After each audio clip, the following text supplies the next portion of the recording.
There are kids in Southwest Florida who need you, your attention, your time. And I can tell you personally, what you get in return is probably better than any award you could receive. You know Chris Safati from here at Wink News. He's in your living room every night.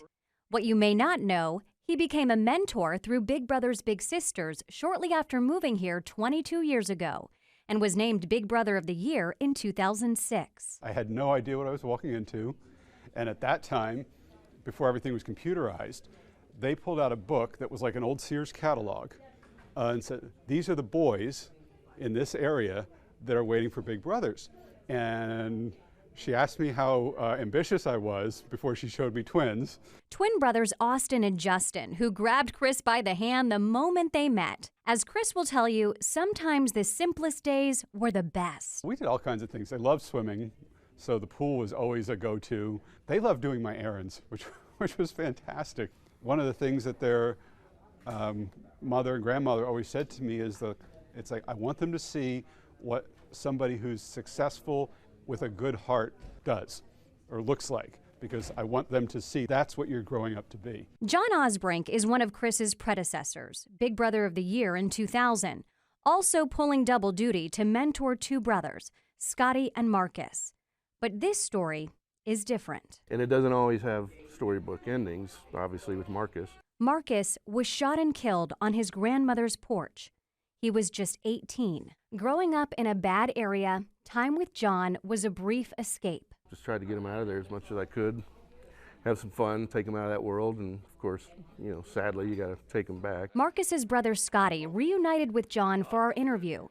Scotty didn't hide his criminal past, but says he's on a good path now. I got to say it again, I was very blessed to have a person like that come in, that's all.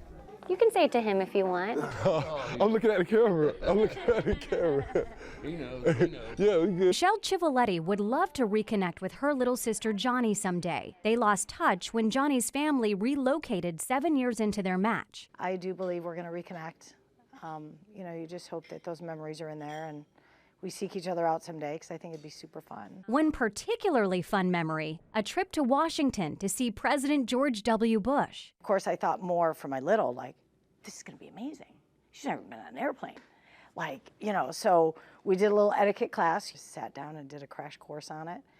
Got on the airplane, and to see life through her eyes, to look out a window and know that's her first. There's so many firsts that we get to expose them to, and that's, I think, the joy is a big.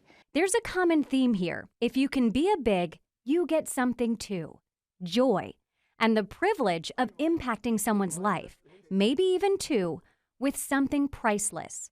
Your time. I was lucky to have that time. It becomes a real constant in their lives. Our job is to expose them to other choices in life, and then it's up to them what they do with it. But I think our job is to show them.